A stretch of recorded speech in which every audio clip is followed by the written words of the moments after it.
Welcome to Fly Nubian Money, where we help Black women master their mindsets and maximize their money. My name is Athena Gardner, and I'll be your host today.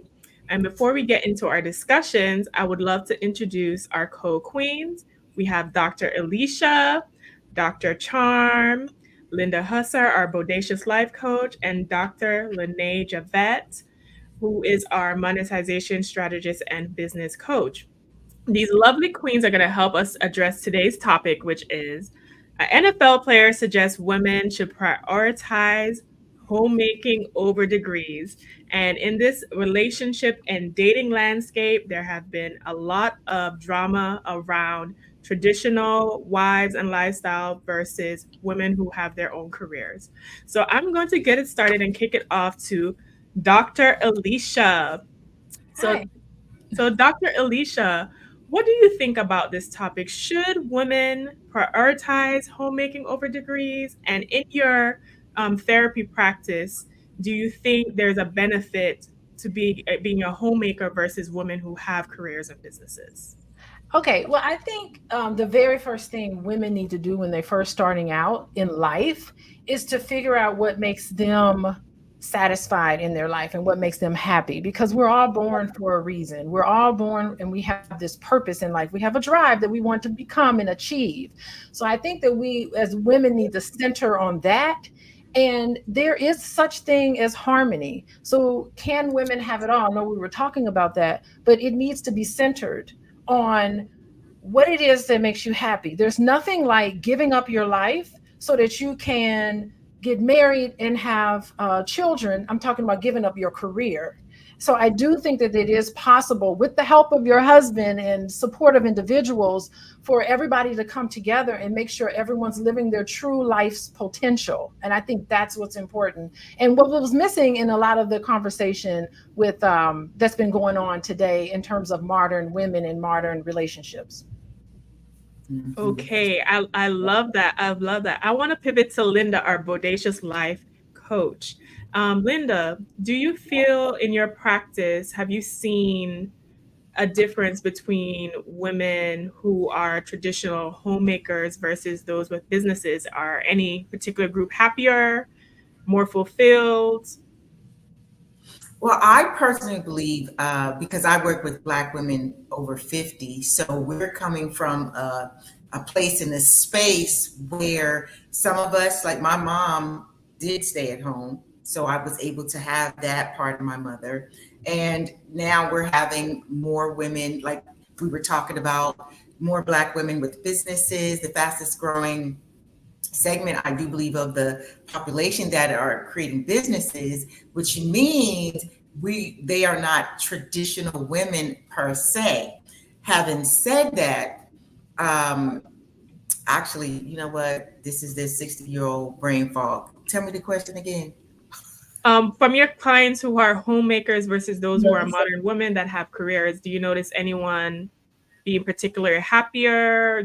Are you noticing any patterns within those two segments? So what I can say is, again, we have two different dynamics. We have women who were born in the 60s, early, 70s, late 50s, and we have women who were born like you, who were probably born in the 80s, right? So there's just two different things happening. But to answer your question, I feel that my demographic are less stressed. They are they have more of that soft girl life, and they're not consumed with social media and what's going on. So they don't have to really contend with that so much. So I would say that yes, they are, simply because of the stress factor and the keeping up with the Joneses factor and all of that. That can be very, very stressful, whether people want to admit it or not. That is like being on a merry-go-round of madness. Because if you're glued to social media and you're keeping up with what other people are doing, you can't really be yourself because you're whatever the new thing, the latest thing is. and it's constantly changing, like the algorithm, as far as I'm concerned. Yeah. I've noticed within women with my demographic that there seems to be a higher level of stress and anxiety and all of these social disorders, is what I'm going to call them, because of the pressure to maintain the image. When I just remember, women a prior generation just focusing more so on what their immediate Yep. world was, which is their own family or people that they knew. So there might have been less of those social anxieties and like depression, and everything is like raised or elevated through the roof. But I Yeah. want to touch on something that you said, Linda, and I actually want Dr. I actually want Dr. Lene to answer this one, because you are a monetization strategist and business coach. So I'm sure you have a lot of female clients who have businesses who are modern women. Do you notice within your clients, are they able to have that quote unquote soft girl life while running their businesses? And do you feel like there's any secret desire to be a homemaker? Um, actually that's a great question. I would say it's a catch 22 because as an entrepreneur, the soft girl life, it's really it's a difficult dance. I don't believe in work life balance. I believe in work life harmony. And that's when you have a job to go to because you work. As an entrepreneur, your work is everywhere you are. So there's no work life balance.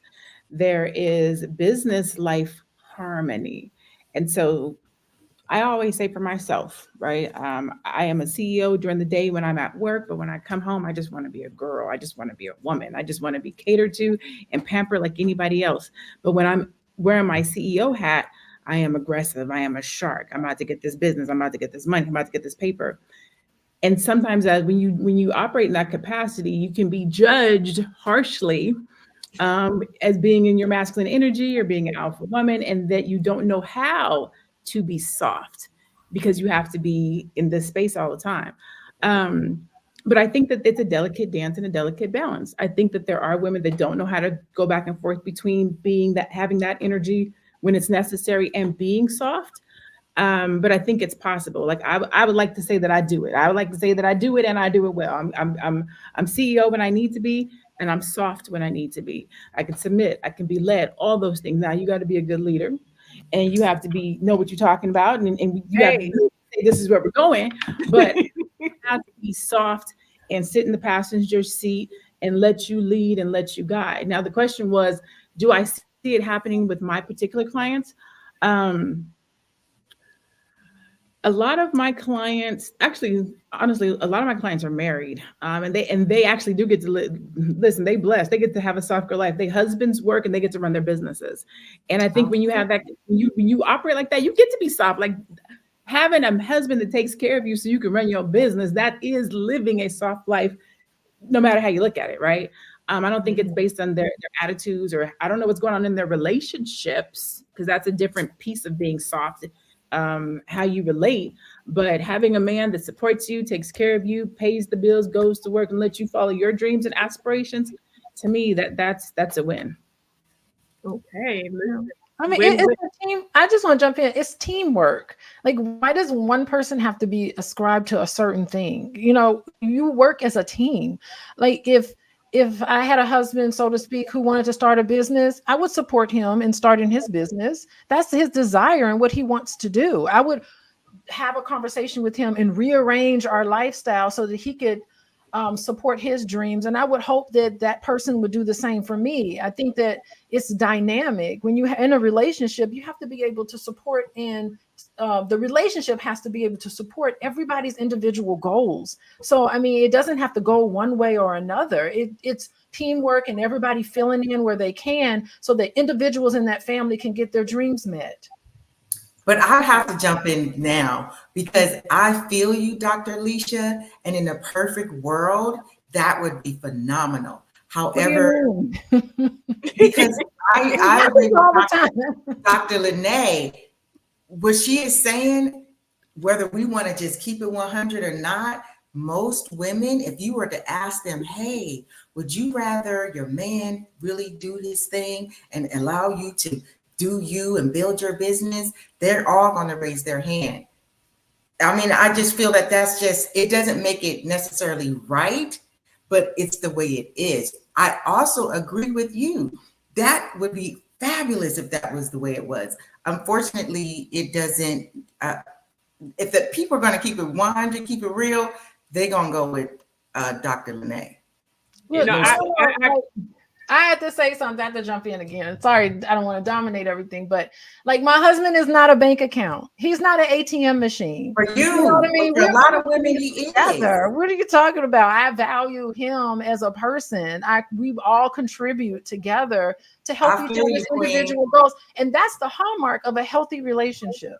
To know that for you, but for a lot of women, a healthy relationship is the man letting her do her, and he's out there bringing home the bacon. I'm just keeping it real. Do some surveys. Listen, I love the spice. I love the spice, and we're gonna pick it up right after this quick reset. So, if you are joining us today, you are watching Fly Nubian Money, where we help Black women master their mindsets and maximize their income. Today's topic is an NFL player suggests women prioritize homemaking over degrees, and it is getting spicy. However, we would love to give you an opportunity to download our free copy of our book, Financial Lovemaking, so you do not have to deal with the issues of having to battle between financial compatibility between you and your future partner. If that sounds of something interest to you, text Queens to 87948. The book is written by Dr. Watkins. Remember, text Queens to 87948.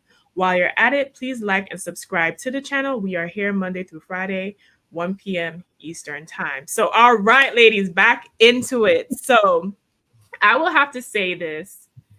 I think that the reality of the situation, if you were to survey women, like Linda said, most women would like an arrangement where they don't have to work as hard, that their partner, being a man, being a traditional man and provider, would be able to shoulder more of that load, and they are free to do whatever they want, which is at homemaking, whether it's run a business, whatever. However, the reality of having a man who is a provider, especially in this economy, is very, very slim. Less than 10% make enough income to support a household, support a certain kind of household and lifestyle. So most women are not kept. Most women also work or contribute in some way.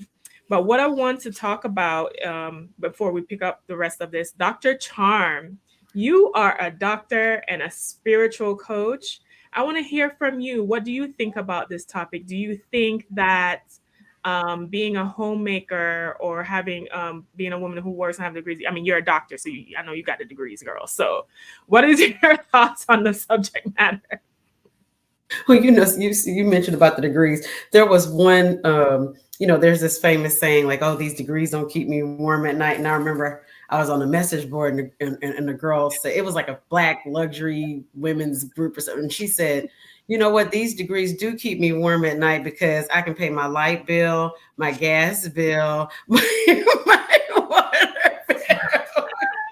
True. So I will have to say, especially in the Black community, I mean, there's a racial wealth gap. I mentioned this last time I was on. You have a racial wealth gap. You're dealing with a lot of economic deprivation. And so for Black women who are married to Black men, they're not as a group going to earn as much as other races, as much as white men and other races, unfortunately. That this is just the reality of the situation. And traditionally, Black women have always had to work. So the feminist movement really wasn't for us because we always worked. I mean, I think the rules about women not being able to have their own bank account and having to have their husband sign off on those kind of things, those things may have affected us more, but we've just been in that different position.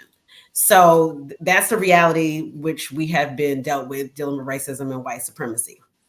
Mm-hmm. But I do say that to say that, this whole gender conversation about Black women being so masculine and not being soft and not being feminine, Well, when you put a woman in a position where she has to access and have her masculine energy dominate, then this is the result that you get, because we're out here doing masculine things such as having to work and hold down 40 and 50-hour weeks and do the other work. And that's more responsibility than women of other races in America, at least, are dealing with. And so it puts us in a position where you have these gender conversations where men say, well, I want my woman to be submissive and soft and all this. Well, you're not putting in a position to be submissive or soft. And so that it really is, it becomes counterproductive. So yes, ideally, I think that women should practice hypergamy. And for people who don't know, hypergamy is, dating at your level or above, because it seems that when women entertain men who are not at their economic level, at least, or social level, that it causes resentment. And so then they start to act out in other ways, like cheating and degrading women. Now that's a generalization, but I think it's higher risk for that. So that stay-at-home mom and those things in the soft life, I think it's great. I think you should try to look for a provider. I think, and a man in his masculine should seek to be a provider, even if he doesn't make, he doesn't have to make $100,000 a year or over to be a provider, to have that mindset. But I also think that women need to be smart and not be dependent on the man to, there should be a contingency plan. You should not, what if your husband dies? What if he were a great provider, but then he died? So then you need to be able to have your own way of, or your own money, or your own way to provide for yourself in case something does happen to that provider. Or what if he loses his job? Or Yeah. what if his business goes bust? What are you gonna do? Be like, goodbye. Yeah.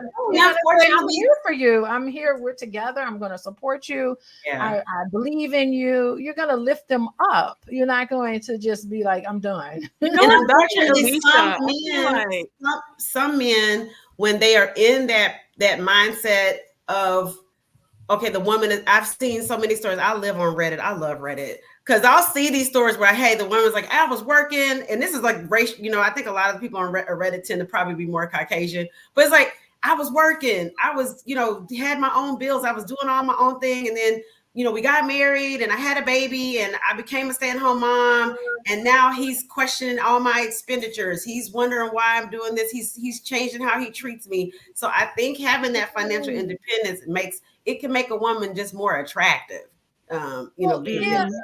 See, as a therapist, if I hear a man say he's concerned about how much his wife is spending, in my mind, I want to know, what is the fear underneath that? Like, is he worried about something? Like, this is where you got to get into the psychology of why people do what they do and why they have their beliefs. And you don't dismiss it. You make that part of the conversation, particularly with couples. You say, what is it? What's the fear? Share a story about it. It's the empathy. It's not there. I don't know if Reddit can give some empathy, but it's not really there. And I'm going to say something. I'm going to say something in favor of African-American men, because research has indicated over and over again that above and beyond all other racial groups, African-American husbands are way more inclined to participate in domestic chores and help with raising the children compared to everybody else. So, I mean, I think that, and I've been talking about whiteness. I think this so-called hyper masculinity and all this toxic stuff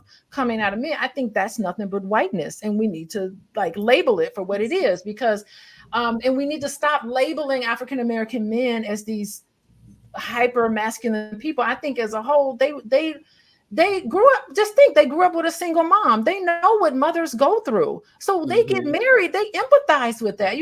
My mom went through that. She didn't have a husband. I'm now going to do better. And I'm going to do for my wife and help her out and help in the household. And they're doing it. The data is showing that they're doing it. And also, we need to stop with these stereotypes of women being, masculine and hard. I don't know about y'all. When I graduated from college, I hung out with this girl, and she was Italian. Y'all ever hung out with Italian mothers? Italian mothers were loud. They ran that household. They yelled at their husband. I mean, I don't know how soft they were necessarily, so to speak, but those Italian fathers loved. They loved their wives and they let them run the household. They come in, they did provide. They would come in and just like exit out the kitchen, but those Italian women weren't degraded for being that way, for running the household, for taking care of the kids. They weren't labeled by their husbands as something negative. And I think that we as a people need to stop looking at ourselves in this negative way because it's not true. It's I actually want to at it negative though. Like, because where's the negative come from? What do you mean when you say that? Black women not being hyper masculine and being in this way, just any sort of negative statement that you would make about Black women in general. I think we need to, number one, we need to get underneath what some of this is. It's fear. Some of it is fear. Some of it is trauma. And we need to stop labeling people and making them feel ashamed, for behaving the way they do. And secondly, we got to look at these other ethnic groups. These mothers and women are running the house. Yes. And, especially like Asian moms too. Asian moms have that tiger mom stereotype and are very, so that also leads me to think that the reason why Black women are labeled like this is more of a racial issue. Yes. If you're Asian, you're a tiger mom. If you're Hispanic, you're a spicy Latina or Italian mom. But for some reason, when a Black woman exhibits any kind of assertiveness or firmness or boundaries within the confines of her relationship or family, it's a negative stereotype. And this is something I want to pick up after we do this quick reset. So if you're joining us, please share and like and subscribe to our Fly Nubian Money channel, where we discuss mastering mindsets and monetizing your money. Today we are discussing, should women prioritize homemaking over degrees? And this was inspired by an NFL player. So we are talking about the financial aspects of relationships and dynamics today. If you want to avoid having issues with financial compatibility with your partner, please feel free to text Queens to 87948, where you can get the book Financial Love Making by Dr. Boyce Watsons. So please be sure to text Queens to 87948. So I want to talk about something. So we have all these different movements going on. We have trad wife versus modern women. We have sprinkle sprinkle. We have drizzle drizzle. We have pro hypergamy. We have Black women tired of being ride or die. We want to provide it. We want to kick our feet up. So my curiosity in this whole thing is, okay, there's all these different movements for all these things happening, and I'm looking at the behavior. I'm noticing through the stats, women are starting more businesses and working and going to school at a higher rate, which I think personally is a response to us not having trust that the men will be there, whether financially or even dating out or whatever the case, especially with Black women, because the statistics shows that Black men date other races at twice the rate versus their other male counterparts, right? And even the statistic Dr. Alicia said about Black men being more active at home domestically, which is great, but are they doing that at home domestically because they feel like they have to overcompensate for their lack of finance? So Dr. Lene, I want to kick that to you. I know I said a lot here. How do you think that these different movements like sprinkle sprinkle and drizzle drizzle and hypergamy, how do you think that affects women's choices today? And do you have an opinion on that? So first of all, I have no idea what any of those things are. Very fascinating. You should. I thought it was just me. Thank you. Like, any of those things are. Sprinkle is funny. What I will tell you as a strategist is everything I do I'm thinking about the end result. And I think that just as human beings, but especially in our community, if we thought about the end result that we want, a lot of the things that we do and how we operate and where we go, a lot of that could be resolved. We all often end up just in situations, right?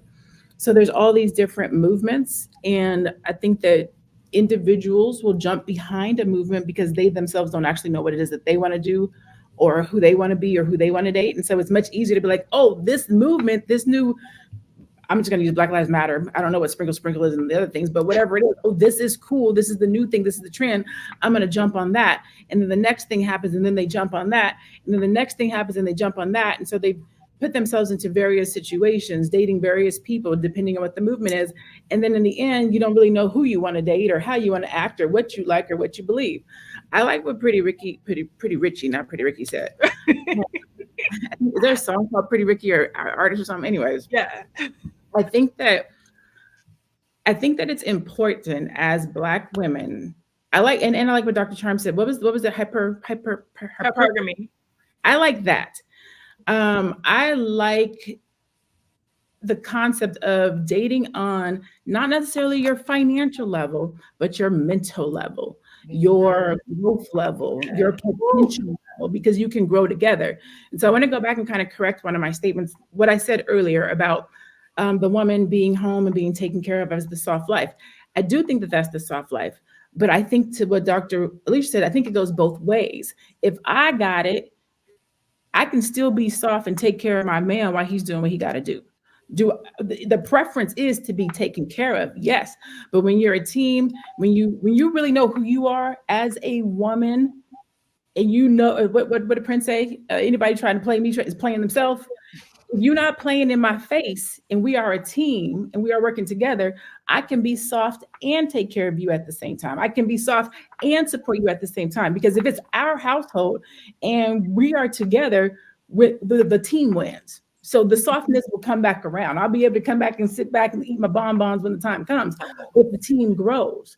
So I don't think we have to follow the media. I don't think we have to follow the trends, because that's what they are. They're trends. I think we have to know who we are. We have to understand who the Black man is. We have to decide how we want to be and how we want to show up. I know that the ride or die and all those things, I don't think we have to do that. I think there has to be balance. I think that we have to show up for the other person the way we want them to show up for us. And I think that that's a little bit of our issue right now. There's so much imbalance. And I'll say this. As educated Black women, with being that Black women are the most educated, we're starting businesses faster than everybody else. We're like right here. Black men they haven't caught us yet. Ooh. We have to really decide, how do we want to date? If you're trying to date at this level, there's not a lot of Black men here. You might have to see a little bit of potential. See what the man is doing, see how he supports you. There's multiple ways to be in a relationship and be supported and feel. So do you feel like women have to compromise on their qualities or characteristics of their partner and look more so towards potential? Or do you support even opening your dating bracket and dating men of other races? I don't support dating men of other races. Okay. Is there a reason? I'm a Black woman and I love the Black man. So that's my stance. Now, if somebody else chooses to do something, I don't have to love who you love. You get to make your own choices and decisions for you in your life. I don't shade nobody who does. As for me and my house, we will date Black men. Okay. All right, Dr. Charm, I saw you. You was giggling in the back. You was giggling in the back when we was talking about sprinkle, and hypergamy. And I want to go on the record and saying this. I feel like what is best is to date on your own mental and spiritual level. And I also feel like dating at your economic level or above is better from someone who has dated across tax brackets. It is a much easier experience when the man is at least on your level, because I forgot who said it on the panel, they do start to view you as competitive. They do feel a way like they're not living up to their role as provider, even if in the beginning he's like, oh, it's no problem. Down the line, it starts to become a problem. They do feel emasculated by your success if he does not feel like he's successful in his own life. But Dr. Charm, what I wanted to ask you was, think about all these different movements. Are you team sprinkle? Absolutely. I love She-Rock. I'm about to say, please tell me what it is. Sprinkle is Leticia Padua, who who is from Houston, Texas, and she is known as a sprinkle lady because she talks about hypergamy, and she's more for the sugar. I guess people would call her a gold digger. I don't consider her a gold digger, but she talks to women about dating older men and men who have means, but also talking about just some of the behaviors that men exhibit versus women, and she peppers some of her statements with sprinkle. So I don't know what is a gold digger? So then what is a gold digger? A gold digger, well, I guess the stereotypical meaning of a gold digger is a woman who dates a man for what he can financially provide. That's the stereotypical meaning of that. But as far as Shira is concerned, I don't agree with everything she says, but I have learned a lot about male and female behavior that I needed to absorb watching Shira. So I am a Shira stan. If I met her, I was actually in Houston a couple weeks ago, and I went to Trillburger, and I think she was there like 2 days later. And if I had seen her in Trillburger, I would have fanned out because I love her. But I say that to say, what was your question was about the movements? I think the movements, you had you have the red pill movement, you had the Kevin Samuels followers. God bless him. I mean, he was really a tortured person. I feel, and that's my opinion, because when you heard his rhetoric before he got popular, he was really educating men on being more in their masculine. But what brought those YouTube and brought everybody breaking their neck running to the YouTubes was when he was talking to Black women all crazy. And then, it became, I'm entertaining you. So as a fellow entertainer, I have to tip my hat to Kevin Samuels because I looked at it as entertainment. But as far as responsibility, I don't think he was qualified to talk about what he was qualified for, because he had no doctorate education or anything. You don't have to have a doctorate, but the man hadn't even been married. And that's what I have to say about Shira 7. People talk about her, but this woman's been married to the same man for 17 years. So I'd rather take my dating advice for someone who's been happily married for 17 years than someone who's been in several relationships. But as far as the movements, I think people like things that they can get behind. And I think, everyone wants to have something to identify with. I think that's especially with social media and these factions. But I think we have to be cautious about just not clicking up and being in factions and just fighting just for the sake of fighting. If there's something that you feel resonates with you, get what you need from that, but be your own person and have your own state of mind and have your own thinking mind. I really do. And then as far as Lene, she's team Black men. I will say I remember some advice that Wendy Williams gave long ago that I have now since taken. And she said, if you're a woman over 40, you may want to open up your dating options. And I think it is interesting, the conversations that have happened with Black women opening up dating options. I think if you do open up to other races, that you have to make sure that they're not racist. And so there are several things that you can do to look at that. Look at if they have Black male friends, conversations about race, conversations about current events. Those are some of the ways to suss it out. But I think that their Black men have definitely have opened themselves up. And I don't think that Black women should be shamed for opening ourselves up, especially for other races that are non-white. Because we would tend to have more in common with another race that is non-white, because they may have, they will have experienced racism, white supremacy, if they're not trying to aspire to whiteness. Well, if you are joining us, we are having the very salacious topic of should women prioritize homemaking over degrees? And going through the financial aspects of relationship is something that is always enthralling to me as a CPA. I'm always interested and know about money dynamics, whether it's in a business or a relationship. And if you want to make sure the money dynamics in your relationship is good, you're going to want to go and get this free ebook we're giving out called Financial Lovemaking. And how you can receive that is by texting Queens to 87948. Text Queens to 87948. If you are joining us, please hit the like and subscribe button. Make sure you text Queens so you get that ebook. And make sure that you subscribe to us so you do not miss a thing. We are here Monday to Friday at 1 p.m. Eastern time. Now, Linda, I'm going to kick it to you, girl. I'm going to kick it to you. So I'm a 90s baby. My generation looking at what our parents have done before. I'm also in the dating climate. So I'm in the ghettorachi of dating. I'm in the cesspool. I'm being affected by all these different gender war movements and dynamics. The men are upset. Okay, the men are upset. How do you feel about, there was a critique about Black women who have consistently been ride or die, and have championed men while, they date outside the race and they do all these other shenanigans. Not all of them, but there is that out there. Do you feel, because I know you was propping up Dr. Lene, do you feel like we should be as race loyal when the men are leading the way as far as interracial dating? They're like dominating that. Should we, the men are leaders, right? As they say. So should we follow what the men do? I'm following my heart. And my heart is with the chocolate brother. They're deeply melanated. I'm even, when it comes to that, it's like skewed to the chocolatey side. So that's what I'm gonna follow, is my heart. I don't feel that because someone else does something, we should do something. I don't, I've got 3 brothers, and let's see, 1, 2.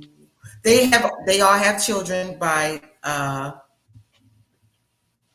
not all of them, but they do have some that are not Black women.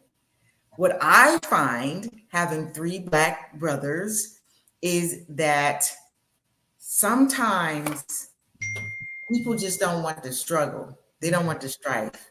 They don't want the neck turning. They don't want the this.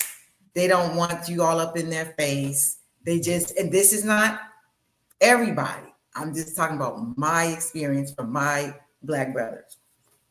And so when the word gets out, so to speak, that the others don't do that, and if you don't want to have that energy, that's where we're going. All right. Now, what I do find interesting, though, is that they be hitting their cheat on with the chocolate. So go figure. And that's all I'm gonna say about that. Y'all can read into that what you want to, but I'm gonna leave it right there. All right, moving right along.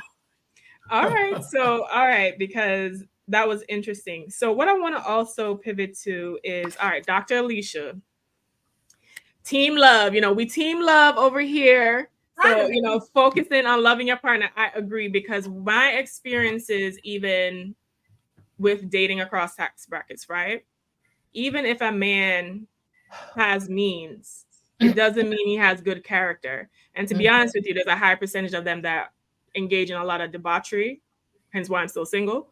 But it does, so character above all has to come first, has before even the bank account. Now, I don't suggest nobody date nobody broke. Like, I don't suggest that either.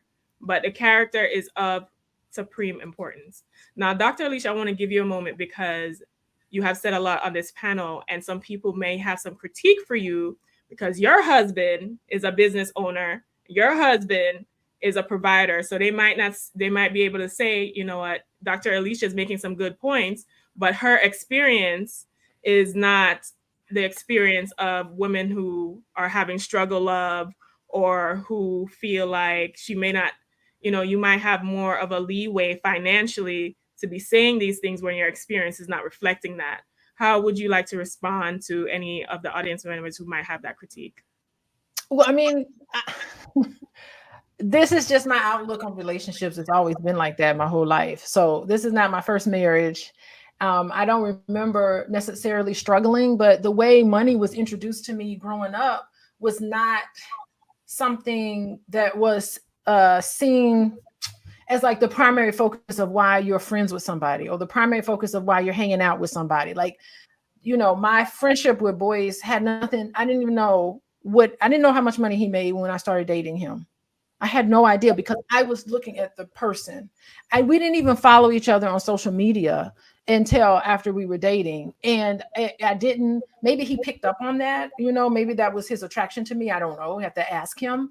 But I just knew him as a struggling PhD student. He was struggling as a PhD student while I knew him, and we became friends that way. It wasn't anything because I'm taking care, like I have means, I wasn't looking for a partner to give me money. I had my own thing, my own life. So I wanted like companionship and love, real love, actual love, and support and all of these things. That's what I was looking for. So I was not seeking out those things. And it's so interesting because all of my friends who was only looking for paychecks, they're all single.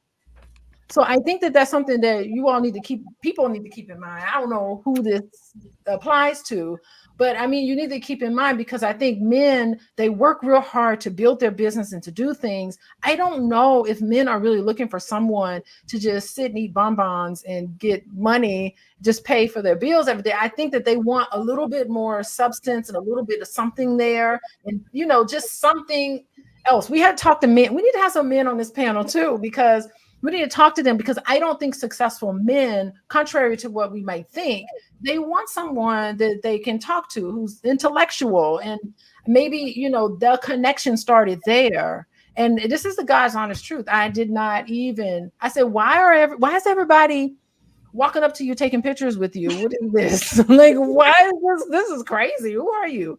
And we were dating. We were already dating. So I think, like, that's the piece. I don't think men just don't want to be seen in this one-dimensional way. Men want love and connection just as much as women do. They really do. I talk to men all the time, and it's interesting. Some men will bring their wives to a therapy session, and they'll say something like, I want more connection with my wife. So men need love too. They express it differently. They come by it differently, but they're human beings with real feelings and emotions. I would say not just love, also competition. I know we had talked about that a minute ago. Men don't. I think somebody was saying when you start dating at a certain level, men start to feel like you're competing against them as you go up. But competition is healthy. The dude that I'm dating right now, we're in competition right now to see who can get to 800 credit score first. Like, that's our competition right now. We're both doing the crazy work to get to an 800 credit score. It's so beautiful. Yeah, and then like he's already at 7 figures. I haven't hit 7 figures yet, but we're competing to see who can double their income fastest. Yeah, Competition is good and it's healthy when it allows you to push each other. I forgot who said it, but sometimes we make things negative. Competition with your significant other that is healthy is not a bad thing. You push each other to do better. We take a lot of things and we make them not be good.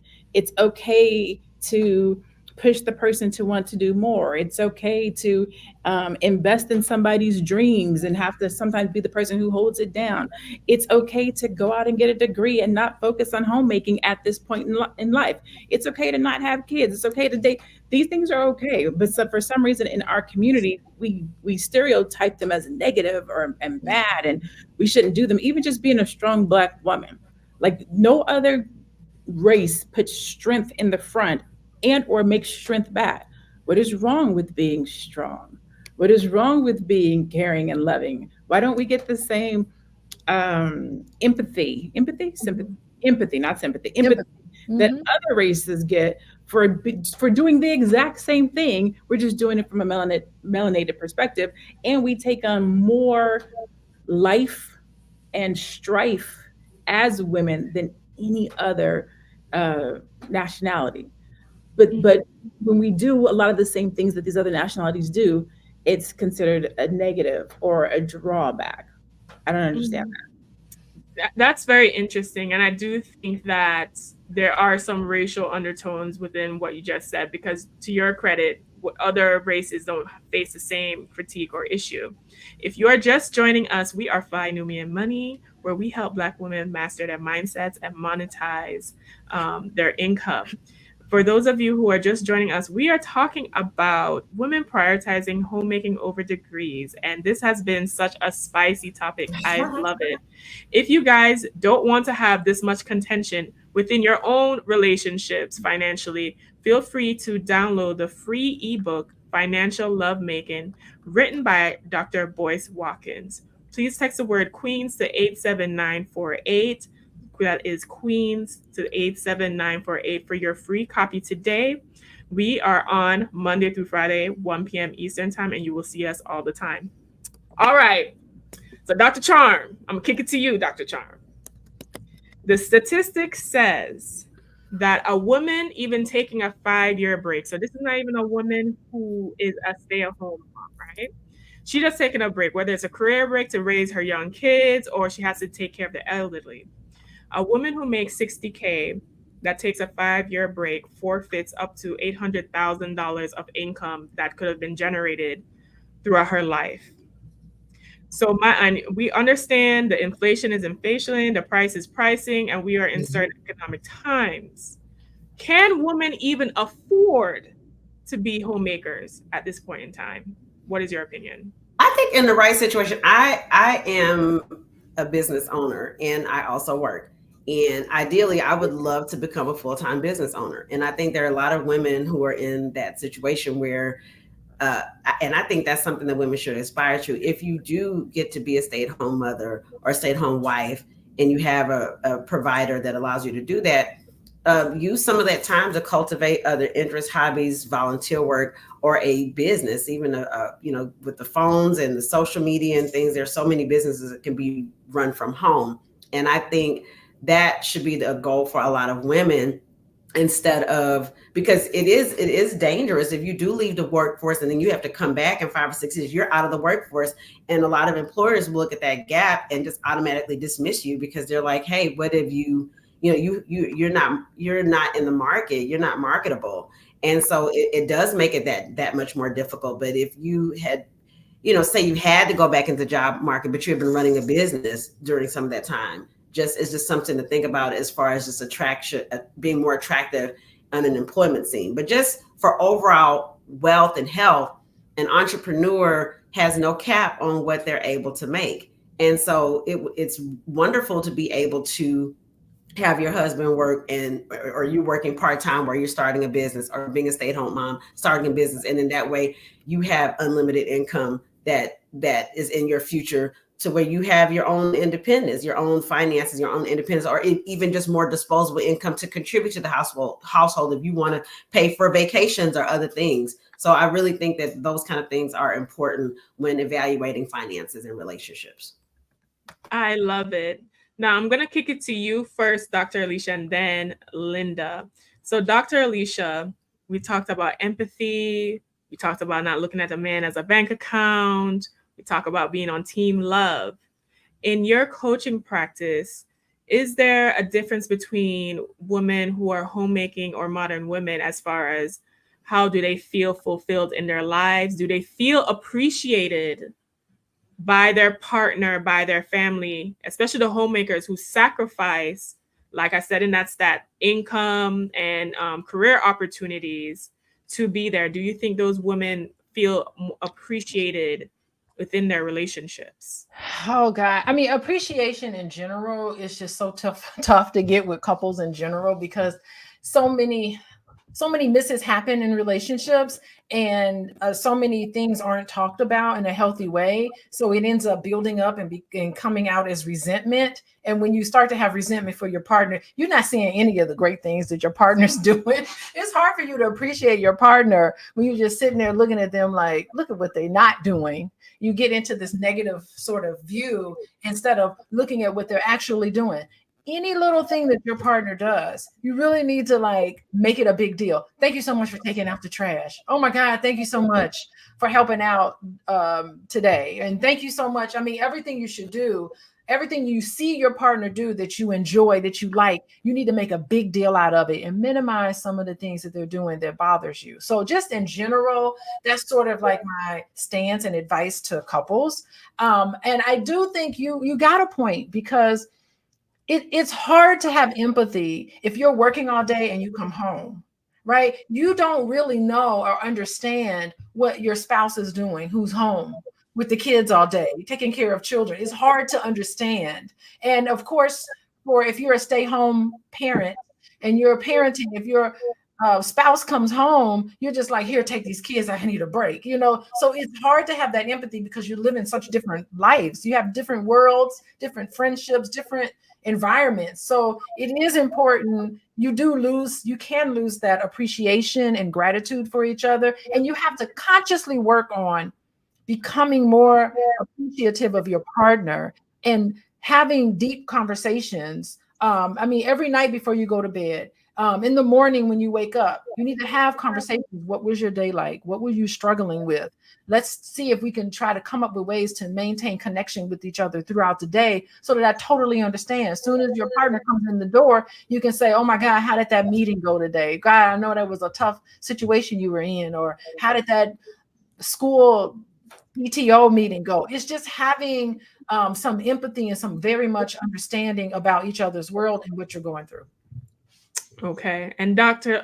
Linda, our Bodacious life coach, do you feel that the women that you coach, right, because you specialize in women over 50, do you feel like they're appreciated, or do you notice a difference in appreciation between women who are still running their businesses and careers or women who have homemaking or stay-at-home life?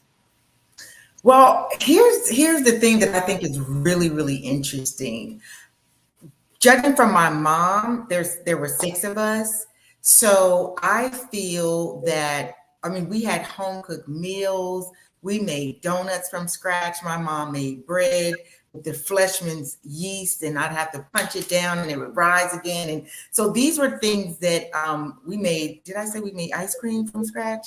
So I have some pretty phenomenal memories of my mom being in the house, and she seemed pretty happy to me. You know what I mean? She talked to us. We would sit down and eat, all of these things. So for me to be able to answer that question, I believe that women, this is just my take, who are homemakers and stay-at-home women, is because that's what they want to do.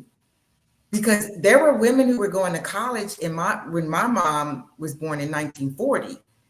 Right? Her sister was a nurse. So I believe for the women who are homemakers, that's what they want to do. Now, it might be outlandish for some of us to be like, oh, who would choose to be a homemaker? But there are women who get down on taking the kids to school, bringing them home, being a soccer mom, being at the PTA, literally being able to go in the class and see what's going on, going in as I don't think they call them teachers' aid, but you know how you bring this stuff to the school and all that? There are women who really dig that. They dig being on, when the games come, they're there selling you the hot dogs. They really love that. So I believe that there are women who they love it. My mom loved it. And right now I can make ice cream with salt. It's in my mind, churning it. I have some fabulous memories from my mom being at home. I don't know if we would have had that if she worked, right? But I don't think there's anything wrong with working. But my mom was a fabulous mom. She took that. She was her thing. She did. I'm glad that you were able to experience that, because a lot of children don't get to experience spending that much time with their parent anymore as much these days, and I can definitely see it has made a positive impact on your life. Now, Dr. Charm, because we have our ears to the streets, Dr. Charm. Are the men just intimidated, and the reason why they're pushing back and they're just going hard on these traditional conservative values is because they're intimidated and they want women to just fall in line with like what the previous status quo is, versus women trying to, expand professionally and economically?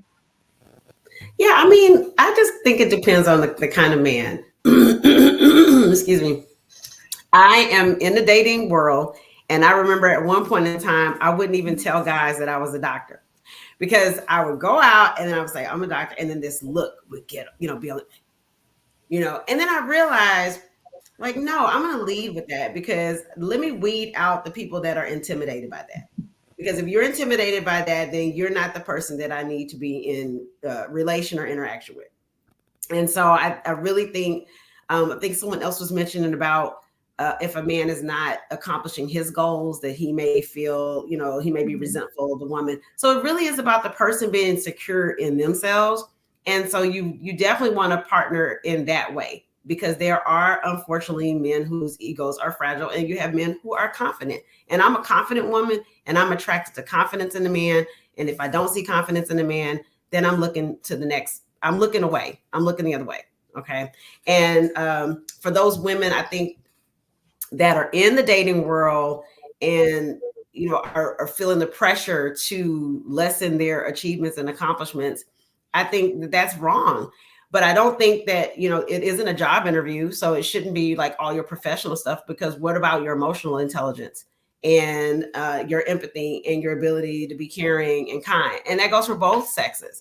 So it isn't a job interview, but career has a major role in relationships, because a sense of fulfillment and completion, that I think that can be important.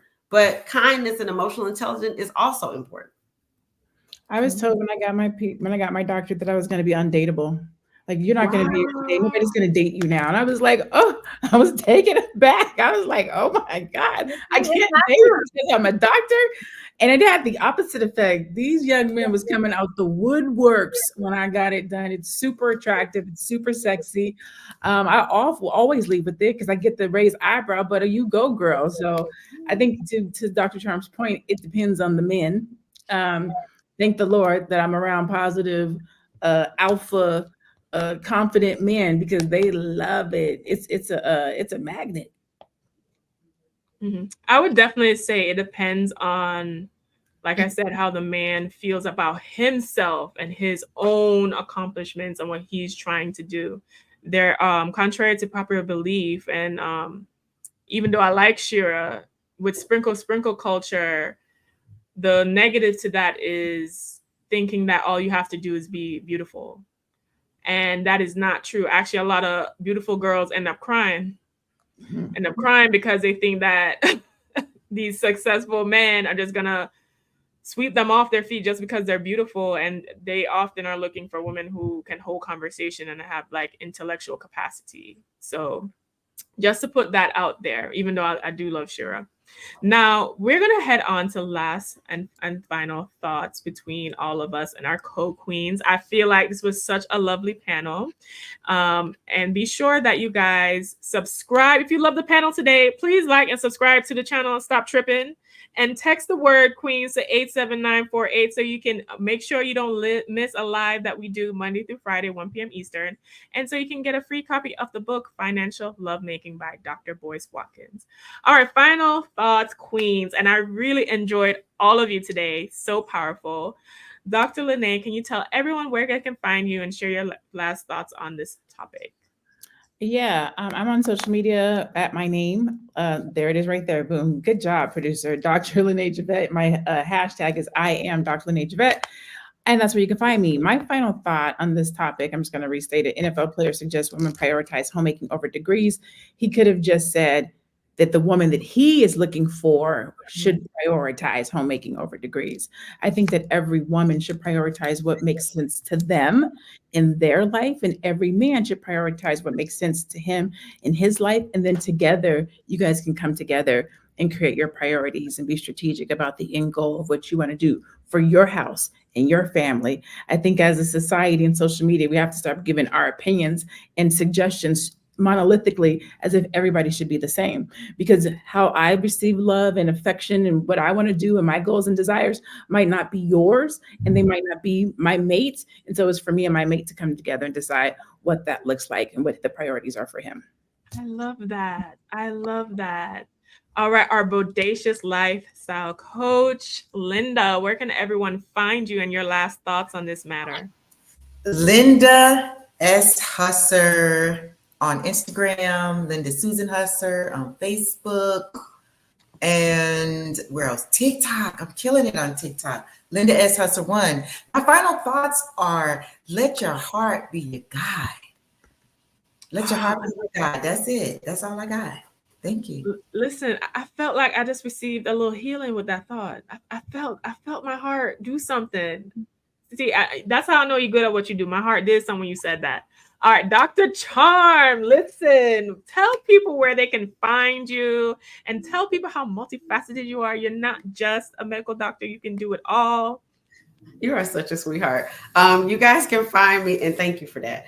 You can find me on my Instagram at charmgirl77. That's CHARMGIRL 77. I'm a stand-up comedian, doctor, and medium, psychic medium, tarot reader, astrologer, professional astrologer for over 20 years.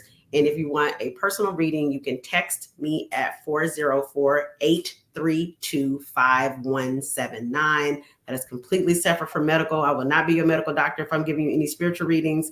You are hereby canceled from ever being a client as a doctor. But 404-832-5179 for spiritual readings. Listen, we might need a spiritual reading on our financial and love lives, Dr. Charm. Okay. Dr. Alicia, team love, team empathy. Tell people where they can reach you and if they're interested in being a client. Clearly, you have worked out a successful business and a successful marriage. So where can people find you? The best way to find me is on my website at coachingwithdralicia.com. You can fill out my intake for individual work and also for couples work. So you pick and choose which one fits your needs. And then, of course, you can find me on Instagram at Coaching with Dr. Alicia. That's the best way to get a hold of me.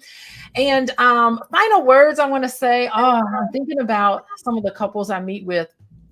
And I really do think it is so tough. I love that we have moved away from traditional values. Okay, I love it, by the way. I'm glad that we're getting into this modern way of living and that we're rethinking and reimagining ways of being. I think that's wonderful because there were some issues with this traditional arrangement. Okay. So moving forward, I think it's a balancing act. It's so difficult for families to get together and meet the needs of everybody in that household.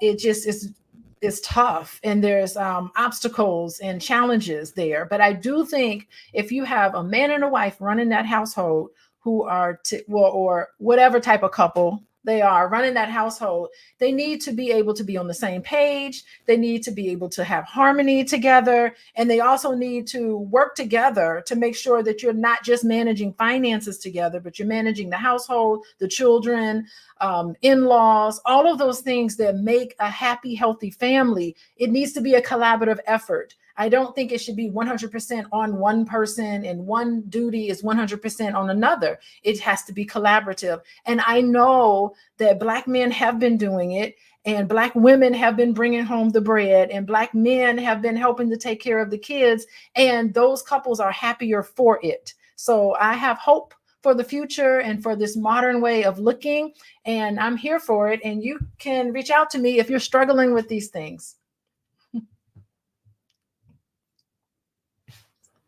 Oh, my mic is muted. You're muted. Okay. I was like, oh, am I still here? All right. My final thoughts are this.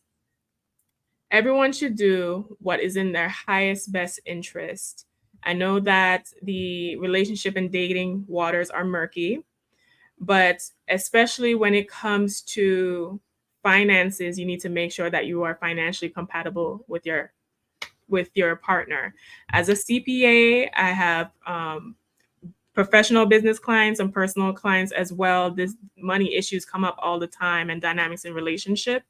You can find me at wewealthwomen.com, where I teach women to be the wealthy goddesses of their life.